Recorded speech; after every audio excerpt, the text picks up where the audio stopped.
Hey, happy Hopeville Friday to you. I'm out here in the haystack.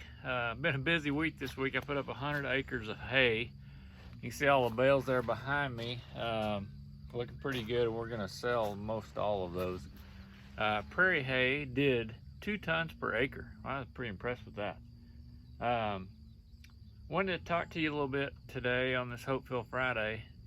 As you can see, I'm wearing a coat. It was 106 yesterday. It's 64 and raining today, so gotta love Oklahoma.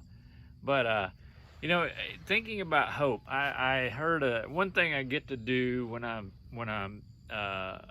doing the farm work is we have tractors, cabs, and I put in earbuds and listen to podcasts. And so I call it Tractor Seat University.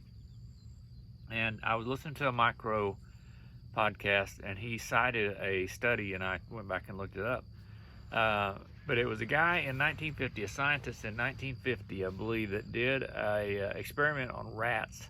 And it's kind of gross, but you got to listen to it. It's so he'd put rats in water, in a bucket of water, and he used domesticated rats, wild rats, all different kinds of things, and see how long they could tread water before they died. And the average rat, well, nearly every one of them was 5 minutes.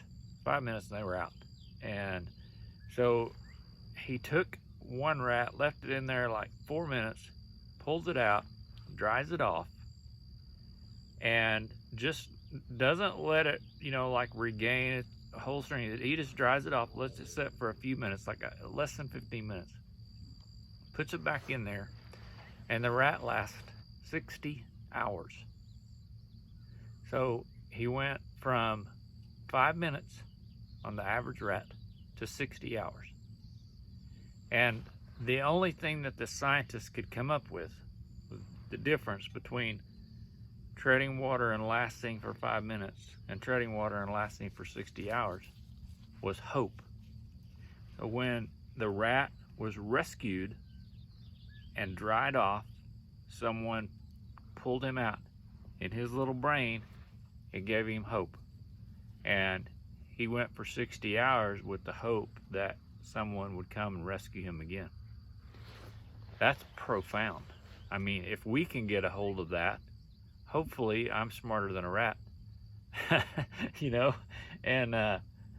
if you want to look at it as Jesus is my Savior, which he is, and I have the hope that he's returning, which I do. I mean, there are a lot of things that you could apply that to in your everyday life to an eternity choice like I'm talking about.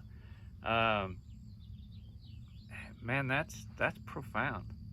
If I can't remember the guy's name, but you could look it up. I mean, it's on Wikipedia and Google and all that stuff, but that's fascinating to me. So I just wanted to come by and share that with you guys. And I've had a good week. It's been really, really busy, as you can see behind me. But we got all the hay up. No rain at all on the hay until it was in the stack, and then we got 1.25 inches last night. So man, that's looking really good for this area of Oklahoma. Way better than the last 2 or 3 years have been, for sure. So I just wanted to come by and wish you guys a happy Hopeville Friday. Hope you have a great weekend, and we'll catch you down the road.